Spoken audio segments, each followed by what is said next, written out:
Планетадағы ең күлкілі және ең бай актер Роуэн Аткинсон.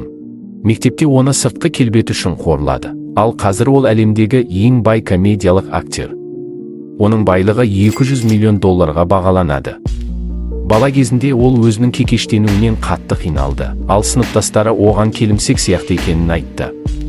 Құрдастарының үнемі қорқытуына байланысты ол өте ұялшақ және тұйық бала болды. Университетке түскеннен кейін ол актерлік өнерге қызығушылық танытып, актерлік өнерді оның кәсібі деп шешті. Барлық сериалдар оны қабылдамады. Ол өзін бос сезінді, бірақ ешқашан өзіне сенуді тоқтатпады. Роуэн өзінің шығармашылық жолын оқу кезінде бастаған. Роуэн Аткинсонның теледидардағы алғашқы көрнекті жұмысы The Blackadder сериалында болды. Бірақ шынайы даңқ актерге Мистер Бин комедиясы шыққаннан кейін келді. Фильм үлкен жетістікке жетті. Роуэн кекештігінің арқасында әлемдік жұлдызға айналды.